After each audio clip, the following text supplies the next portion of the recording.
Selene Luna, and you are listening to the Movie Raid Show. It's time for the movie raid, and tonight's victim is a burlesque dancer as well as actress Selene Luna, which played in My Bloody Valentine 3D as well as Demonic Toys 2. Hello. Hi, how are you? Thanks for having me. Now, Halloween's coming up. What do you have planned for? Well, I love Halloween, but unfortunately, I'm going to be on an airplane on Halloween. But if I land early enough, I plan to dress as Moses. Dress as Moses. Yeah, because I just happen to have the costumes. If I do anything, I might do that, and my boyfriend might be the Ten Commandments. Wow. So, what do you got going on so far? Well, I'm currently on tour with comedian Margaret Cho. I'm her opening act, but she and I, we've been working together at various capacities for about 10 years. But anyway, so I'm her national opener right now, and that's really what I'm focused on. We're doing 22 cities, and we're just at the beginning of it, so we've got a ways to go. You had a show going on as well, too. Oh, yeah, with Margaret Cho, you mean? Yes. Yes.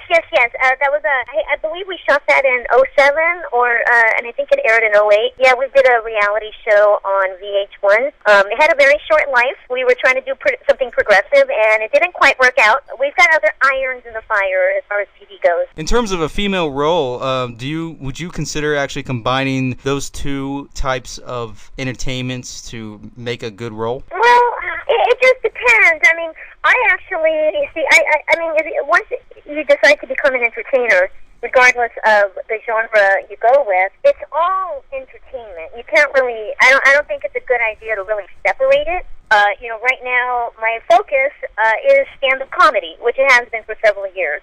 But I don't separate that from acting. When you're an entertainer trying to survive, trying to make a living, you have to explore all facets of your talent and try to seek out any opportunity, whether you're a dancer, an actor, a comic, a broadcaster. I've done all those things, and it's really just it's just all showbiz. Don't really separate it. A gig's a gig. So as far as burlesque and acting, I've never really intentionally thought of marrying the two, although I've done little bit parts as a burlesque dancer in a scene, like of a movie. To me, it's just a part's a part. It has nothing to do with burlesque. But, I mean, considering both of them have, of course, a little similarity in terms of the movements and in terms of a little bit of a story on both ends, if you look at it. Some people think different, but if you combine the two, you can actually range out those type of emotions, at least for the female role. Yeah, I mean, everything requires choreography, whether you're on camera or on stage, dancing. I don't know, when you get an acting part, you just do whatever is asked of you in the role. I mean, and as you just mentioned a second ago, everything really comes down to you're telling a story. Whether you're performing burlesque, performing stand-up, or in a film, ultimately, you are there to convey a story, whether you wrote it or not. And so in that regard, it does all kind of meld together. Do you think image is a little bit too relied on or even too much of a distraction in the entertainment or film industry?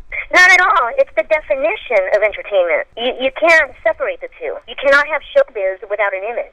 What showbiz actually is selling a product. So whether you're selling your product with a microphone, on stand-up, castles, burlesque, with acting, at the end of the day, it is an advertising business. Trying to separate image or female image, that doesn't make any sense, then you're in the wrong business. There's two different kinds of the kind of, I guess, seduction. There's one that's a tease, and then there's one that accentuates the character. Yeah, and I think what the real issue with, I'm assuming we're discussing the negative image of women, the sexualization of women. Yes. I'm guessing that's where you're going. I think that has been brought upon women by the internet. Not so much movie making. It has spilled over into entertainment, but the internet has created a culture of the pornification of girls and women, which I don't find empowering.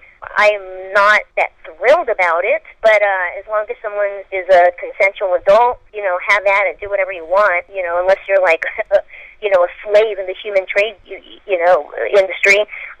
No one is pushed into making a film with a gun to their head. No, it does look coarse in some aspects. Like you look up there, especially on the newer films, you see the younger people on there as well, and that's not a bad thing either. But when you look at these younger females, but they always have these portrayals like the slut or minor role or somebody. It kind of seems degrading. I mean, obviously that's not. Obviously I shouldn't make assumptions that it's obvious to anyone. But to me, that's just obviously not a good, positive thing that I would want to be involved with. Yeah, of course, I wish there were smarter, more dignified roles for women.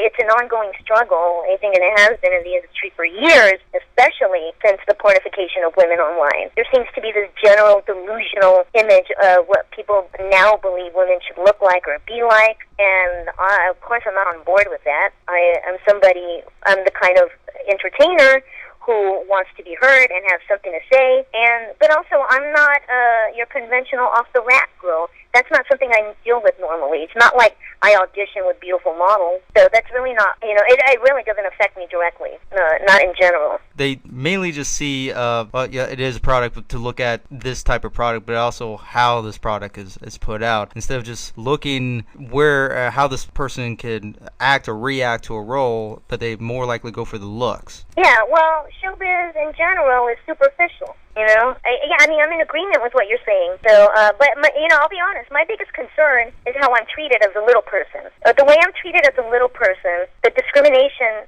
I get doesn't even compare to what women deal with as far as body image goes. So I think that's why it doesn't really strike a chord with me, because my issues are bigger than that.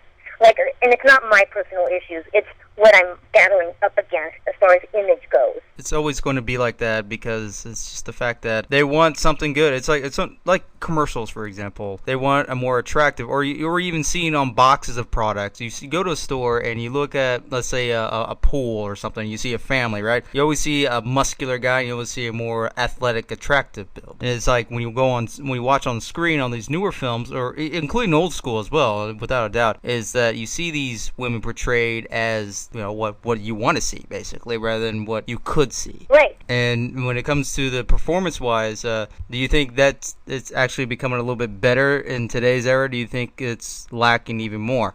Well, again, as I just mentioned, what does impact me career-wise is how I'm treated as a little person, having nothing to do with being a woman, having nothing to do with being Mexican.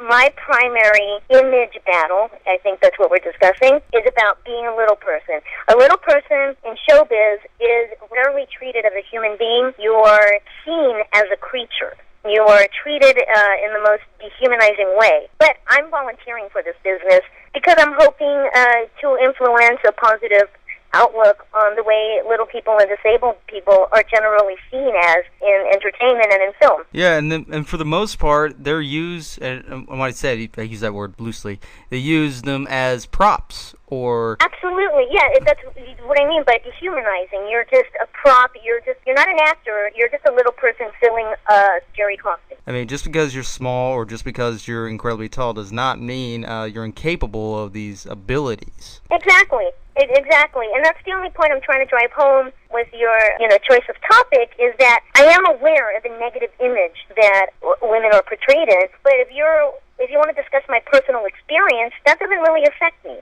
What affects me is being treated as a non-human. Period. Yeah. Which is why I chose to go into stand-up, because in stand-up, people have to listen to you on your terms. You have full control of your material. Yeah. So I chose that route. Rather, purely go into film because you'll ultimately be judged, and you also will be put on the spot in terms of... Being judged is not an issue for me. I don't care about being judged. I really don't care what people think. I care about how I'm treated on the job. Yeah. I mean, but for the most part, and although it's in varying degrees, Hollywood... Really, people have to understand that Hollywood, the business itself, discriminates against everyone. No one is special. I mean, I have a really good friend of mine who's a gorgeous, stunning model, and sometimes she's too pretty for the part. I know that's a stupid luxury problem, but I'm just trying to illustrate an example of that the business is brutal and it discriminates against everyone, and you have to be prepared to take charge and take control of your own image. Don't expect someone else to do it for you. Well, go ahead and plug in any websites, any projects, or any tour dates that you're doing, or anything in general. Yeah, all my tour dates are on my calendar at my website. It's SeleneLuna.com, spelled SeleneLuna.com. And check out my calendar. There's all my show dates on there. And but I constantly update and keep in touch with everybody on Instagram, Twitter, and Facebook. So I'm very easy to get a hold of. There you go, Selene Luna.